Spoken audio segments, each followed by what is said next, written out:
Nano urea ಮತ್ತು IFFCO DAP nano DAPಯನ್ನು ನಾವು ಈ ವರ್ಷ ಈ ಹರಳು ರೂಪದ DAP ಮತ್ತು ಹರಳು ರೂಪದ ಯೂರಿಯಾ ಗೊಬ್ಬರ ಕಡಿಮೆ ಅಭಾವ ಕಂಡು ಬಂದಿದ್ದರಿಂದ ನಾವು ಅಂಗಡಿಗಳಿಗೆ ಹೋದಾಗ ಇದರ ಕೊರತೆ ಉಂಟಾಗಿತ್ತು ಹೇಳಿದ್ರ ಪ್ರಭಾವದಿಂದಾಗಿ ಮಳೆ ಹೆಚ್ಚಾಗಿರೋದ್ರಿಂದ ನಾವು ಯೂರಿಯಾ ಸಿಂಪಡಣೆ ಮಾಡಲೇಬೇಕಾಗಿತ್ತು.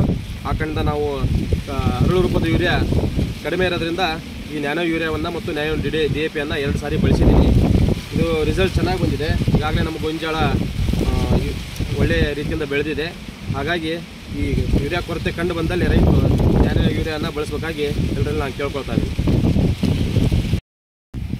ಎಲ್ಲ ರೈತರಿಗೆ ಹೇಳೋದೇನಪ್ಪ ಅಂದ್ರೆ ಹರಳು ರೂಪದ ಯೂರಿಯಾ ತಂದು ಬಳಸೋದಕ್ಕಿಂತ ಮಣ್ಣನ್ನು ಹಾಳು ಮಾಡೋದಕ್ಕಿಂತ ಇಫ್ಕೋ ಕಂಪ್ನಿ ನ್ಯಾನೋ DAP ಮತ್ತು ನ್ಯಾನೋ ಯೂರಿಯಾನ 2 ಸಾರಿ ಗೊಂಜಾಳಕ್ಕೆ ಸ್ಪ್ರೇ ಮಾಡಿರಿ.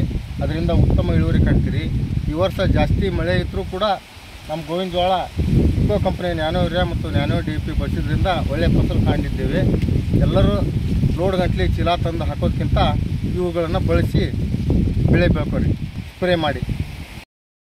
ನ್ಯಾನೋ ಯೂರಿಯಾ ನ್ಯಾನೋ DAPಯನ್ನು ಅಭಾವ DAP ಯೂರಿಯಾ ಅಭಾವ ಇರುವುದರಿಂದ ಇಫ್ಕೋ ನ್ಯಾನೋ ಯೂರಿಯಾ ಇಫ್ಕೋ DAPಯನ್ನು ಯಥೇಚ್ಛವಾಗಿ ಬೆಳೆಸಿದ್ದರಿಂದ ಈ ಬೆಳೆ ಸಮೃದ್ಧಿಯಾಗಿ ಬಂದಿದೆ.